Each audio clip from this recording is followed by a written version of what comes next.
After midnight on August 28, 2022, Officer Nathan Winters and Lieutenant Christopher Wing from the Newton Police Department initiated a traffic stop on 19-year-old college football player Tav Galanakis in Newton, Iowa. The reason for the stop was Galanakis was driving with his high-beam headlights on. The ensuing interaction between the officers and Galanakis was recorded on Officer Winters' body camera. Brights on. Okay, well that's not legal. Oh, is it? No. Yeah, I turn when a car comes by, I turn them off. But like, Well, you didn't with me. you're like Was it close you're a enough? while, yeah, you're a while back. It has to be within 500 feet. Oh, my bad. I'm sorry. And about you're not that. supposed to have your brights on in the city limits. My fault. My fault. You got your license, registration, insurance Yeah, with you? yeah, I got you. Is this your car? Yeah, Okay. Where are you headed? back home. Hold up 1 second. Where are you coming from? Friend's house. Okay. Anything to drink over there? Nope. Need one of these right here. Yeah, I mean, that's a good start. That's the registration. Okay. I'll take this first one here. All right. You got your insurance? Yeah, I got you. Would it be that white card? Could be.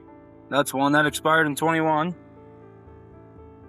I got the email version. All right, that'll work. I'm going to have you hop out with me, okay?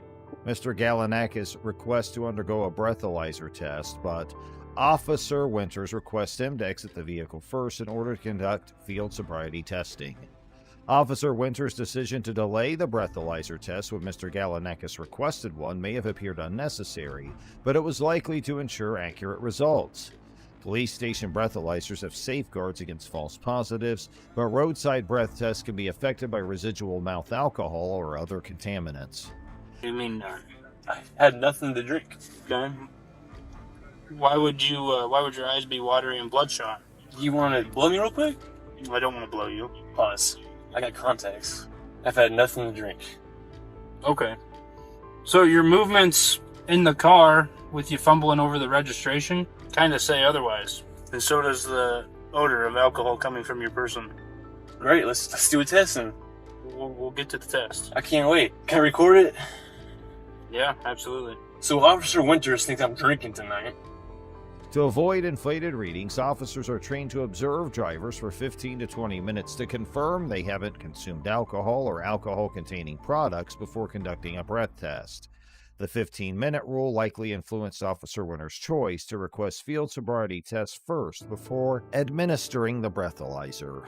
Officer Winters conducts a series of field sobriety tests with Mr. Galanakis, some of which have been validated by the National Highway Traffic Safety Administration, or NHTSA, while others have not. Officer Winters initiated the administration of field sobriety tests on Mr. Galanakis, convincing with what is known as the HGN test, one of the 3 standardized field sobriety tests formulated by the NHTSA. Come out? Yes. Yeah, I'm allergic to dogs. My eyes get dried up and watery, so I took them out. Are you supposed to have them in when you drive? No. Okay. I'm going to have you stand with your heels and toes together, with your arms down to your side. I'm going to check your eyes. It's cool. Okay, what I want you to do is follow my finger with your eyes and your eyes only, and do not move your head, okay? Can you see my finger clearly? Yes, sir. Okay. How many more we got? This test is about 2 minutes long. Are you comfortable in walking in the shoe you got on? Yeah. Okay. All right, so I want you to put your left foot on the line. Take your right foot, put it in front of your left foot, with the heel of your right foot touching the toe of your left foot, just like this, okay? So from this position, you're going to take 9 heel-to-toe steps, turn and take 9 heel-to-toe steps Wait, back. you turn back around? 2, 3, just like I did. Count your steps out loud, and once you've started walking, do not stop until you've completed the test, okay? You may begin. Following the HGN test, Officer Winters instructed Mr. Galanakis to conduct the 2 other standardized field sobriety tests, the walk and turn test and the one-leg stand test. These tests are recognized as divided attention tests. After the completion of the standardized field sobriety test, Officer Winters requested Mr. Galanakis to perform 2 additional tests. During the walk and turn test, Mr. Galanakis took an excessive number of steps and failed to count his steps allowed. Look at you got all these clothes on, and I got shorts on and it's raining. And you false accusing me, so of course I'm gonna be a little nervous. I wear shorts when it's 30 below. Congratulations. If you don't have any questions, you may begin. It's ridiculous. Okay, you can relax. I got one more test for you. Give me a little blow. I will. Little zeros. I will here in a minute. Couple more tests here. Let's blow real quick. As per NHTSA guidelines, an individual may be classified as over the legal limit if they exhibit 2 or more clues during the walk and turn test. It is worth noting that failing to count out loud is not considered one of the identified clues for this test. Similarly, in the one-leg stand test, not counting out loud is not considered a clue. Officer Winters proceeds to arrest Mr. Galanakis for driving under the influence. When Mr. Galanakis informs him that he registered a 0.0 on the breathalyzer, Officer Winters contends that he might be influenced by a narcotic substance. During the encounter, Officer Winters cited various factors to support his suspicion that Mr. Galanakis was under the influence, such as fumbling with paperwork, smelling like alcohol, slurred speech, bloodshot eyes, and poor performance on field sobriety tests. While these factors might back the probable cause for an arrest, a judge's decision could depend on their evaluation of Officer Winters' credibility and belief in his allegations regarding Mr. Galanakis' appearance and behavior. All right, what I want you to do is make a tight seal around this and blow outwards like you're blowing up a balloon, okay? Cool. All right. You ready? Yep. Okay, you can relax. So I'm going to read you Miranda, okay? Right now you have the right to remain silent. Anything you say can and will be used against you in a court of law. You have the right to an attorney. If you cannot afford one will be appointed to you before any question, okay? Yes, sir. When's the last time we smoked weed? I do not remember that. Tonight? Who? Okay, well, I tonight, think it's tonight. I blew zeros, so now you're trying to think I smoke weed. Is he allowed to do that? Yes, he is. So I blow zeros and you suspect drugs now. I blow zeros, so you think I'm on drugs. That's ridiculous. I'm being honest. You smoked some weed at your friend's house? No. Did you hit a pin? Nope. Why is your field sobriety so poor? And why are you so lethargic and slow moving and speaking with a slurred speech? And your eyes are watery and your eyes are bloodshot. You know why they're watery? Right, because we're in rain right now. The claim that Officer Winters smelled alcohol from Mr. Galanakis is weakened by his later 0.0 breathalyzer result. It is conceivable that the smell might have come from alcohol-contacted clothing at his friend's house. Based on the body camera footage, there is no apparent evidence of Mr. Galanakis slurring his speech, having bloodshot eyes, or displaying any physical impairment while searching for his registration and insurance documents. I read him Miranda, PBT 000. I said, when's the last time we smoked weed? And he hesitated for a long period of time and said, I honestly can't remember. He says he'll do an evaluation, but he's kind of a smart... All right, that's what we'll do then. Okay, but I obviously have enough to charge him with the sobriety, so... I spoke with the drug recognition expert, and he said that he's willing to do a drug influence evaluation on you. We would have to go up to the PD. Right now? Yep. I don't want to do that right now. You don't want to do it right now? Why not? Because you had me out in this damn rain. We would go to the PD where it's Well, I dry. don't want to do that. I don't want to do that now. I want to go home and Okay. be wasting my time. Turn around, put your hands behind your back. The body camera footage at the very least casts doubt on Officer Winters' characterizations, even though he might have had a clearer view in person. After the encounter, Mr. Galanakis was released without any charges being filed. He took to social media to share his experience, posting about it repeatedly. Later, he shared an edited compilation of the body camera footage. On February 9th, Officer Winters and Lieutenant Wing filed counterclaims against Mr. Galanakis, alleging that he made and published written and oral defamatory statements, lodged false complaints, and intentionally caused emotional distress. In response, Mr. Galanakis has filed a motion seeking to dismiss the counterclaims. As of now, both the counterclaims and the original lawsuit remain unsolved and pending. Now let's investigate our next case.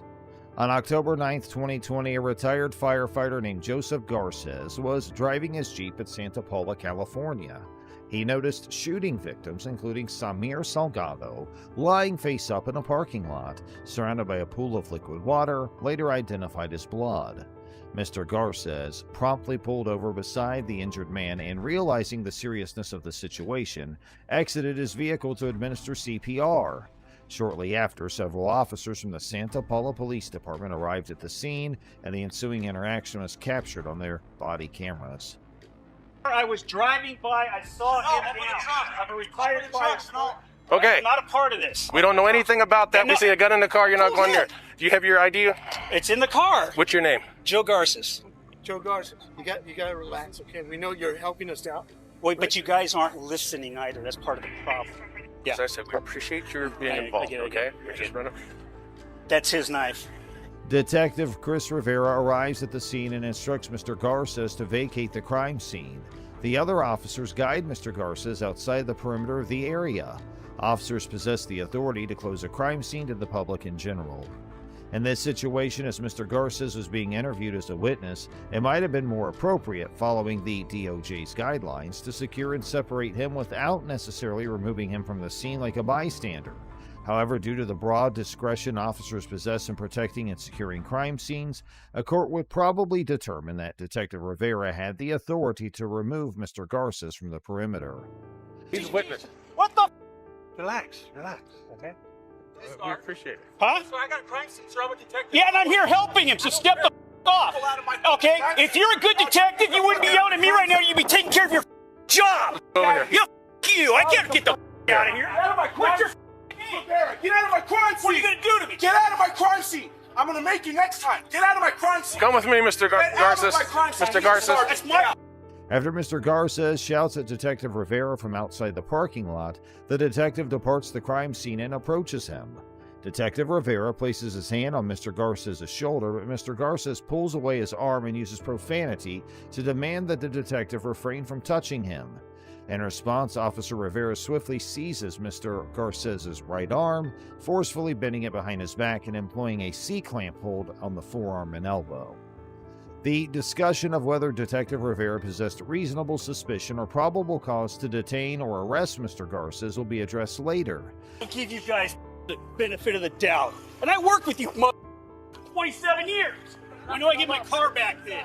Hey, tell them thank you for teaching me not to be helpful, you fat piece. You have to step back. Step back. Step back. Step back. Step back. Step back. I don't know who you're. Oh, yeah, so now you're gonna come over with me, huh? You're doing a really good job right now, aren't you? I need you to back up. You need to calm him. I need you to back up. Come here. No, I got it. Come here. No, you need to understand. Hands off him. Really, the pain compliance, that's what we need to do? Because you don't like being talked. What's his name? However, even assuming Detective Rivera had the authority to seize Mr. Garces, any potential offense he could be suspected of committing was nonviolent and not particularly serious. There was no evidence to suggest that Mr. Garces posed a danger to anyone's safety, as the altercation was merely verbal and he did not make any physical threats or display threatening behavior. Mr. Garces didn't display any indication of being a physical threat, was not suspected of committing a serious crime, and did not resist or attempt to evade arrest. As a result, he presents a compelling argument that Detective Rivera's use of force may have violated the department's use of force policy. Yeah, go be a hit. Want to talk like adults? I'll let you go. Okay, You want to did talk like you adults? start talking to me like an adult? Do you understand how I need to Do do you my see job? what you're doing wrong? If you know how to do this job and you have a badge, then you would understand. Now, do you And want to so go for would- 148 and if you so- have a badge? And so Do you would have a badge? Yes, Are you I do. retired? Yes. Do you want to go for 148 for being in a crime scene? Just because sergeants at patrol don't know how to do their job, and you were a You're cop saying at your one time- sergeant doesn't know how to do his job? Take him. Turn around. Where's your badge at? In my Jeep, like I keep saying, but We're you at won't your listen. Jeep. We're adding your Jeep. Hey, you will see it when you Do look you at the want front your of the car? Jeep. Do you want me to have to write a search warrant and keep it, or do you want to keep your car? Do you want to get home as soon as possible? I'm not talking to you anymore. Okay. Sink him. Sink him in this car right here. 64. What's your first name? Joe. Joe. Hey, check that out. I stopped to help somebody who's been shot. I'm getting arrested. Have a seat for a second. Just so you know, I'm retired because of PTSD. Got it. Major anxiety problems. Got it. Being in handcuffs doesn't help me. I know you guys got to do it. Keep. The officer notifies Mr. Garces that he is being detained, even though he's not under formal arrest. Nevertheless, Mr. Garces finds himself in handcuffs, seated in the back of a police vehicle. One could make the argument that Mr. Garces caused a delay in Detective Rivera's investigation of the crime scene.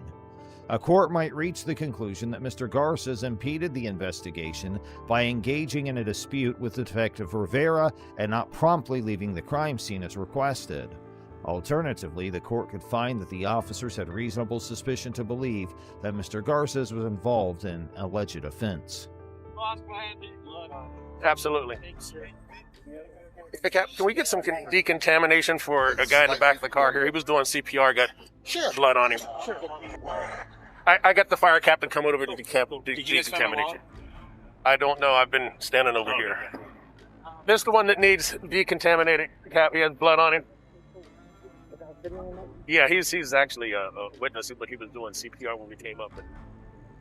A court may potentially conclude that Mr. Garces' actions delayed the investigation as he engaged in a verbal disagreement with Detective Rivera and did not immediately leave the crime scene. Alternatively, the court could determine that the officers had reasonable suspicion to suspect Mr. Garces of the offense. However, considering the strong historical recognition by the courts of the protection of criticizing police under the First Amendment, it appears more likely that the court would rule that Mr. Garces was engaging in protected speech. Moreover, since he ultimately complied with the orders to leave the crime scene within a reasonable time frame, the court might find that he did not violate the obstruction statute. The officers kept Mr. Garces confined in the back of a patrol car for approximately 15 minutes. After this period, Detective Rivera removed the handcuffs and informed Mr. Garces that he was now free to leave.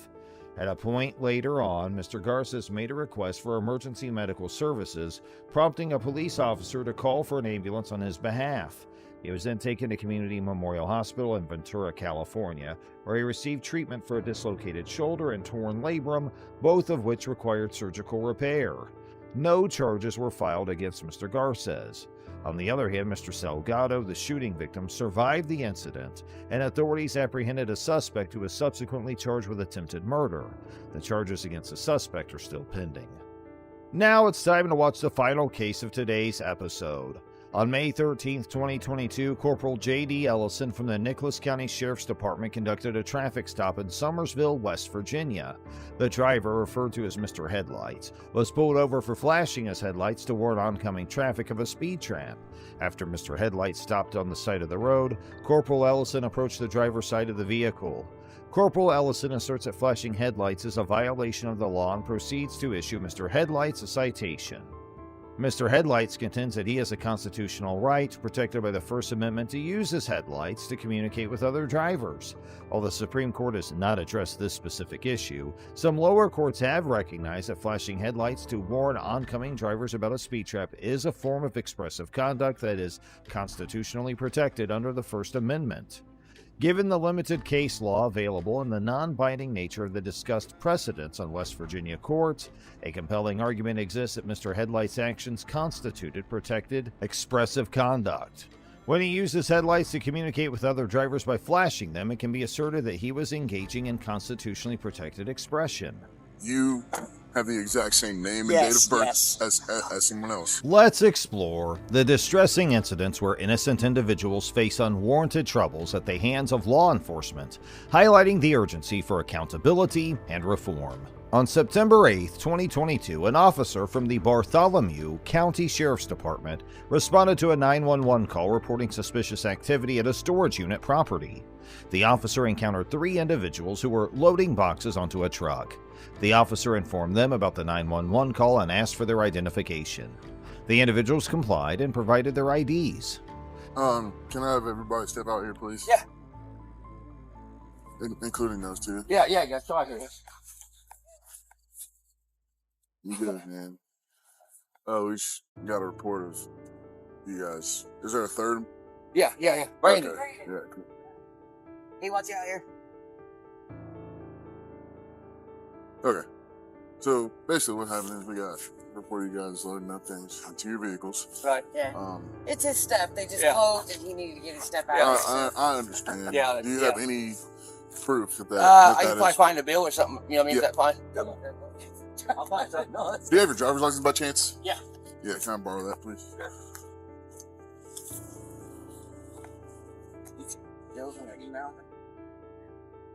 I kind of figured y'all would probably show up. Yeah. So I was like, I said, no, would show up. Can I have ID for you too yeah, as well? sorry. While the officers ran their IDs, one of the individuals showed proof of ownership indicated that they were not involved in any illegal activity. However, the officer disregarded the proof and continued running their IDs. It was discovered that one of the individuals, Bradley Bowman, had a warrant. The officer requested information from dispatch regarding the items they shouldn't be moving and the validity of the warrant. Sir, How are you? late to the party. What's going on? Nothing. It's what it sounds like. Oh. It sounds like that. The Bowman subject might have a J4 though. Okay. They're not even in a unit, are they? No, they're just Jesus Christ. Hi. Yeah. What's up, guys? Yes, around for second shift with you. Yes. Oh shit.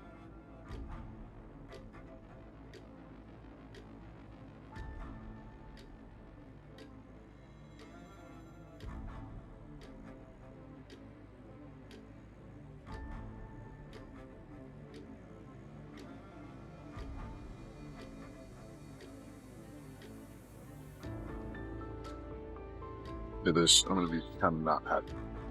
Despite dispatch confirming that the individuals were allowed to move their belongings, the officer chose to detain Mr. Bowman. Dispatch had not yet confirmed Mr. Bowman's warrant, but the officer decided to take him into custody anyway. Mr. Bowman complied with the officer and even placed his hands behind his back without resistance. However, the officer failed to match Mr. Bowman's provided date of birth with the warrant information. The officer proceeded to pat him down and placed him on patrol vehicle, unnecessarily prolonging the investigation. I'll tell you when we get to the car. All right? Can you put a cigarette out for me? Thanks, man.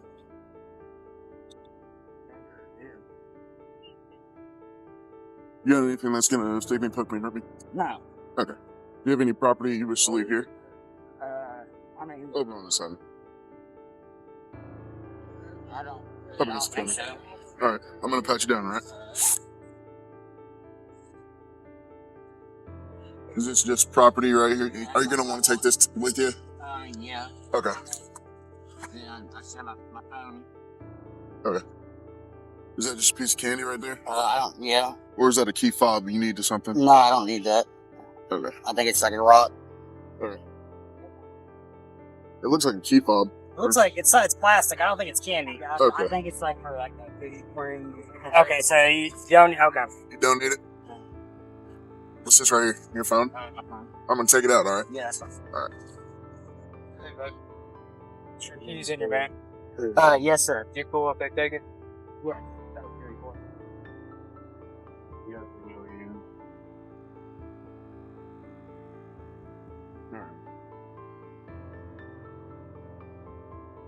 All right. Take a seat for me. Wait, can you get on the other side and pass that through to you? Here you go.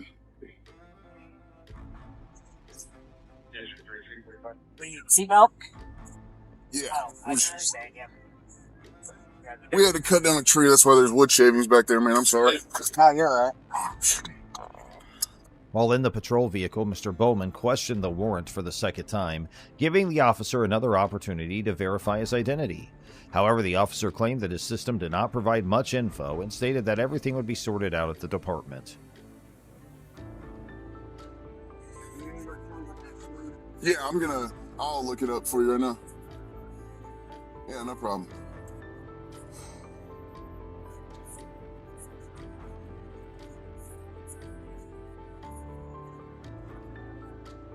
It looks just for failure to appear.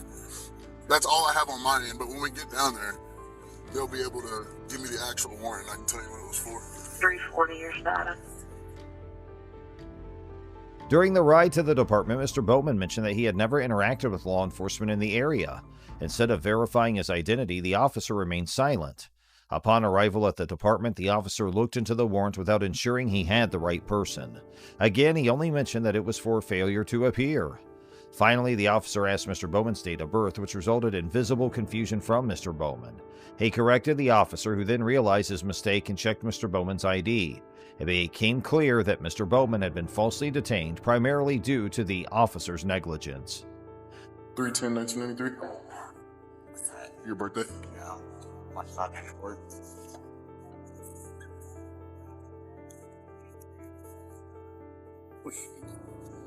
Yeah, no, it's not right.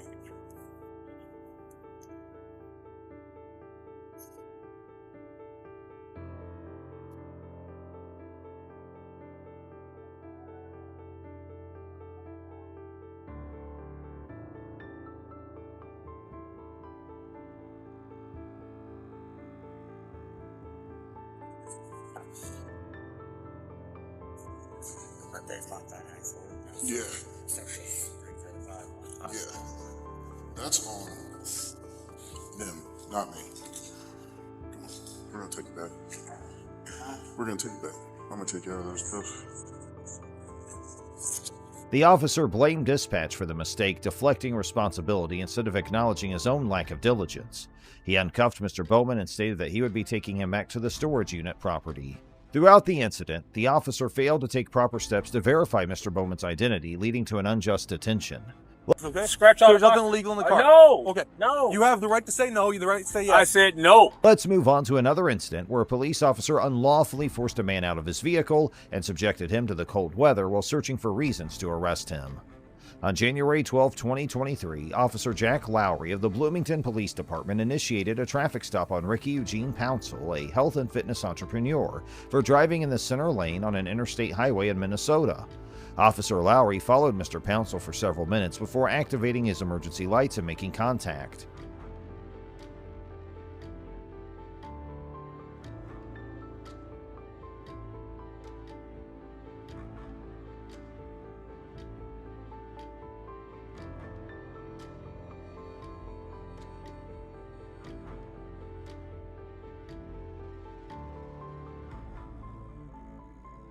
Hey, man, how's it going? No. Do you have your driver's license, proof of insurance? I got you. Reason why I stopped you, I just saw you on the center lane there for a little bit. Want to make sure you don't get me driving. You got, I mean, I'm watching traffic. We have people, no headlights. Yeah. Past me. It's like, stop it. So. During the interaction, Officer Lowry informed Mr. Pouncil that he was pulled over to check on him and ensure he was fit to drive. Mr. Pouncil explained he was driving cautiously due to icy road conditions and he was looking out for other vehicles without headlights. He complied with Officer Lowry's request for identification and proof of insurance. Where you head to tonight? Going home? You still in Egan?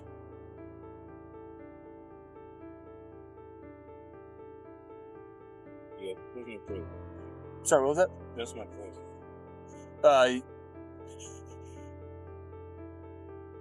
I got you. Is this a rental car? Yeah. Is this the rental agreement or is this just the... Do you have the rental agreement? I don't have a revised one. No? But I rent them. I have a rental agreement with Flash. Okay. One of my sponsors.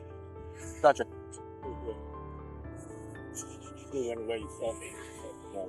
Like I said, I was going to try you a ways back, but the radio has been bouncing all crazy. Like I couldn't get on the air until we got here. So it's a little bit safer spot. After running Mr. Pouncil's license, which was valid, Officer Lowry continued to spend an unnecessary amount of time verifying his identity and running additional background checks. Officer Lowry justified his suspicion by falsely claiming that Mr. Pouncil was uncooperative and driving below the speed limit, despite the speed limit being 60 miles per hour and Mr. Pouncil driving at 55. Hit by a car, you know what I'm saying? Your license all valid and everything like that? All good to go, right? With valid license and everything? I'm just asking. I'm going to run you. I just want to make sure. Okay. Anytime, man. I'll be back.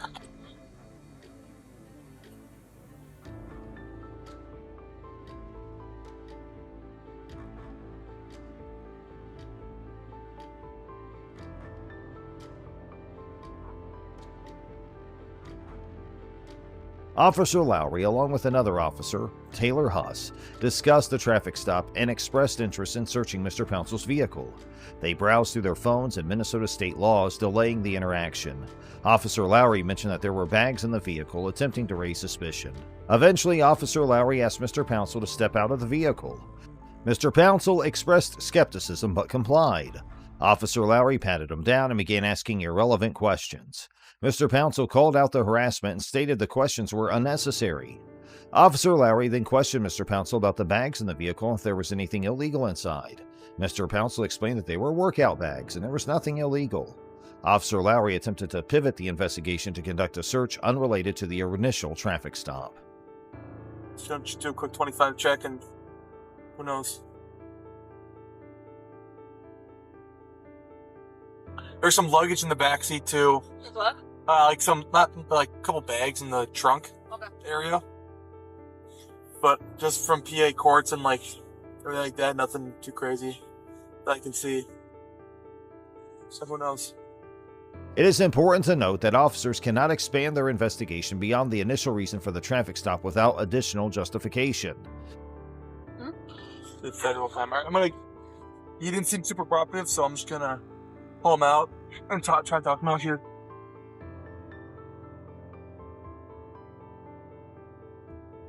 I'm gonna go this way.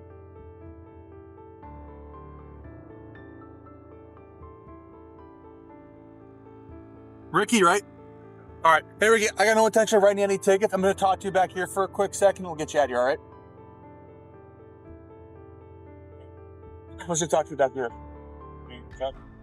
Just about your comments and going. I want to make sure we're on the same page. I just want to clear up some things. That's it. I'm asking you to get out of the car. Well, the thing is, I don't really need a reason. I know under. No, I don't. I'm bench 363. Like I said, man, I'm just trying to clear up some things. What are you trying to clear up? You're coming and going, then you don't want to talk to me. I'm trying to talk to you man to man. Okay. Sorry, it's in your eyes. Bench 363.